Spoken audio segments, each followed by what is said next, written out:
Public reading of the law. So Moses wrote down this law and gave it to the Levitical priest who carried the ark of the covenant of the Lord, and to all the elders of Israel. Then Moses commanded them at the end of every 7 years, in the year for canceling debts, during the festival of tabernacles, when all Israel comes to appear before the Lord your God at the place he would choose, you shall read this law before them in their hearing.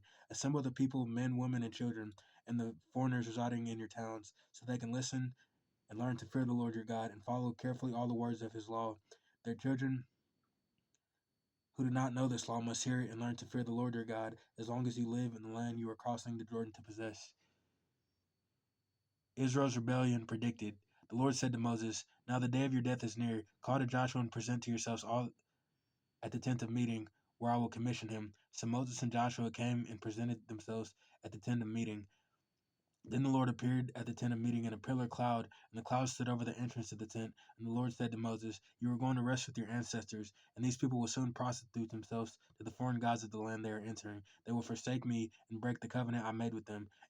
And in that day I will become angry with them and forsake them. I will hide my face from them, and they will be destroyed. Many disasters and calamities will come on them. And in that day they will ask, have not these disasters come on us because our God is not with us? And I will say certain, and I will certainly hide my face in that day because of all their wickedness and turning to other gods. Now write down this song and teach it to the Israelites, and have them sing it, so they may be a witness for me against them. When I have brought them into the land flowing with milk and honey, the land I promised on oath to their ancestors, and when they eat their fill and thrive, they will turn to other gods and worship them, rejecting me and breaking my covenant. And when many disasters and calamities come on them, this song will testify against them, because they will not be forgotten by their descendants. I know what they are disposed to do, even before I bring them into the land I promised them on oath. So Moses wrote down this song that day and taught it to the Israelites. The Lord gave this command to Joshua, son of Nun: Be strong and courageous, for you will bring the Israelites into the land I promised them on oath, and I myself will be with you. After Moses finished writing in a book with words of this law from beginning to end, he gave this command to the Levites who carried the ark of the covenant of the Lord. Take this book of the law and place it beside the ark of the covenant of the Lord your God. There it will remain as a witness against you, for I know how rebellious and stiff-necked you are. If you have been rebellious against the Lord while I am still alive and with you, how much more will you rebel after I die? Assemble before me all the elders of your tribes and all your officials, so I can speak these words in their hearing, and call the heavens and the earth to testify against them. For I know that after my death you are sure to become utterly corrupt, and to turn from the way I've commanded you. In days to come, disaster will fall on you, because you do evil in the sight of the Lord, and arouse his anger by what your hands have made. The Song of Moses. And Moses recited the words of this song from beginning to end in the hearing of the whole assembly of Israel. Listen, you heavens, and I will speak. Hear, you earth, the words of my mouth. Let my teachings fall like rain, and my words descend like dew, like showers on new grass, like abundant rain on tender plants. I will proclaim the name of the Lord. Oh, praise the greatness of our God. He is the rock, his works are perfect, and all his ways are just. A faithful God who does no wrong. Upright and just he is. They are corrupt and not his children. To their shame they are warped and crooked. They are a warped and crooked generation. Is this the way you repay the Lord, you foolish and unwise people? Is he not your father, your creator, who made you and formed you? Remember the days of the old. Consider the generations long past. Ask your father, and he will tell you, your elders, and they will explain to you. When the Most High gave the nations their inheritance, when he divided all mankind, he set up before the boundaries for the peoples, according to the number of the sons of Israel. For the Lord's portion is his people. Jacob is allotted Jacob his allotted inheritance. In a desert land he found him, in a barren and howling waste. He shielded him and cared for him. He guarded him as the apple of his eye, like the eagle that stirs up its nest. It hovers over its young and spreads its wings to catch them. He carries them aloft. The Lord alone led him. No foreign gods was with him. He made him ride on the heights of the land, and fed him with the fruits of the fields. He nourished him with honey from the rock, and with oil from the flinty crag, with curds with curds and milk from the herd and flock, and with fattened lambs and goats, with choice rams of Bashan, and the finest kernels of wheat. You drank the foam and blood of the grape. Jeshurun grew fat and kicked. Filled with food, they became heavy and sleek. They abandoned the God who made them and rejected the rock, their Savior. They made him jealous with their foreign gods and angered him with their detestable idols. They sacrificed to false gods, which are not God, gods they had not known, gods that recently appeared, gods your ancestors did not fear. You deserted the rock who fathered you. You forgot the God who gave you birth. The Lord saw this and rejected them. Because he was angered by his sons and daughters, I will hide my face from them, he said, and see what their end will be. For they are a perverse generation, a children who are unfaithful. They made me jealous by what is no God, and angered me with their worthless idols. I will make them envious by those who are not a people. I will make them angry by a nation that has no understanding. For a fire will be kindled by my wrath, one that burns down to the realm of the dead below. It will devour the earth and its harvest, and set afire the foundations of the mountains. I will heap calamities on them, and spin my arrows against them. I will send waste and famine against them, consuming pestilence and, and deadly plague. I will send against them fangs of wild beasts, venom of the vipers that glide in the dust. In the street, the sword will make them childless. In their homes, terror will reign. The young men and young women will perish, the infants and those with gray hair. I said I would scatter and erase their name from human memory, but I dreaded the taunt of the enemy, lest the advisory misunderstand and say, "Oh, our hands has triumphed. The Lord has not done all this. They are a nation without sense. There is no discernment in them. If only they were wise and would understand this, and discern what their end will be. How could one man chase 1,000, or two put 10,000 to flight? Unless the rock has sold them, unless the Lord has given them up. For the rock is not like our rock, as even our enemies concede. Their vine, their vine comes from their vine of Sodom, and from the fields of Gomorrah. Their grapes are filled with poison, and their clusters with bitterness. Their wine is the venom of serpents, the deadly poison of cobras. Have I not kept this in reserve and sealed it in my vaults? It is mine to avenge. I will repay in due time. Their foot will slip. Their day of disaster is near, and their doom rushes upon them. The Lord will vindicate his people and relent concerning his servants.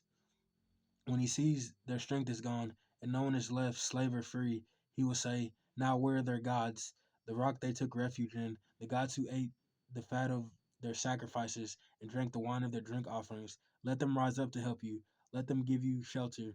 See now that I myself am he. There is no God beside me. I put to death and bring to life. I have wounded and I will heal, and no one can deliver out of my hand.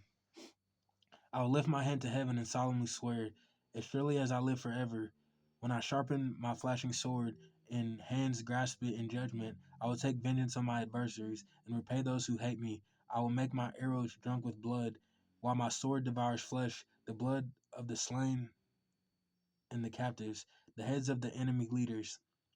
Rejoice, you nations, with this people, for he will avenge the blood of his servants. He will take vengeance on his enemies and make atonement for his land and people. Moses came with Joshua, son of Nun, and spoke all the words of this song in hearing of the people. When Moses finished reciting all these words to all Israel, he said to them, "Take heart, all the words I have solemnly declared to you this day, so that you will command your children to obey carefully all the words of this law. They are not just idle words for you, they are your life. By them you will live long in the land you are crossing the Jordan to possess." Moses to die on Mount Nebo.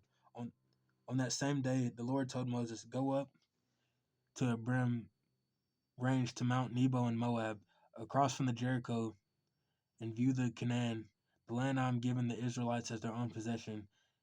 There on the mountain that you have climbed, you will die and be gathered to your people, just as your brother Aaron died on Mount Hor and was gathered to his people. This is because both of you broke faith with me in the presence of the Israelite at the waters of Meribah, Kadesh in the desert of Zin, and because you did not uphold my holiness among the Israelites. Therefore, you will see the land only from a distance. You will not enter the land I am giving you to the people of Israel. Moses blesses the tribes. This is the blessing that Moses, the man of God, pronounced on the Israelites before his death.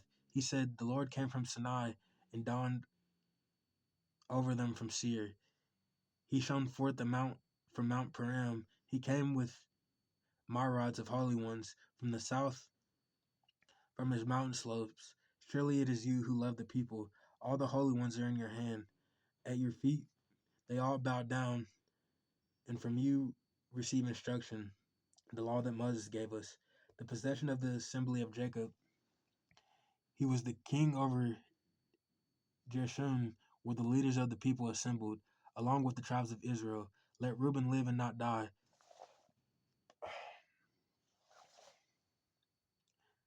nor his people be few.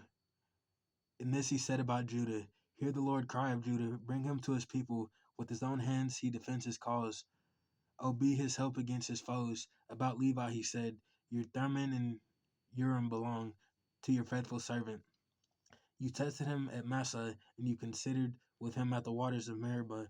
He said to his father and mother, I have no regard for them. He did not recognize his brothers or acknowledge his own children, but he watched over your word and guarded your covenant. He teaches your precepts to Jacob and your law to Israel. He offers incense before you and the whole burnt offerings on your altar. Bless all his skills, Lord, and he will be pleased with the work of his hands. Strike down those who rise against him, his foes, till they rise no more. About Benjamin, he said, let the beloved of the Lord rest secure in him, for he shields him all day long. And the one the Lord loves rests between his shoulders. About Joseph, he said, may the Lord bless his land with the precious dew from heaven above, and with the deep waters that lie below, with the best the sun brings forth, and the finest the moon can yield, with the choicest gifts of the ancient mountains, and the fruitfulness of the everlasting hills, with the best gifts of the earth and its fullness, and the favor of whom who dwelt in the burning bush. Let all these rest on the head of Joseph, on the brow of the prince among his brothers. In majesty he is like a firstborn bull. His horns are the horns of a wild ox. With them he will gore the nations, even those at the ends of the earth.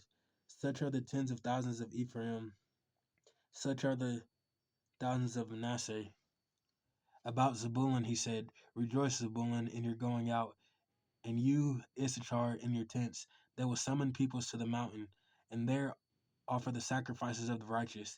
They will feast on the abundance of the seas, on the treasures hidden in the sand.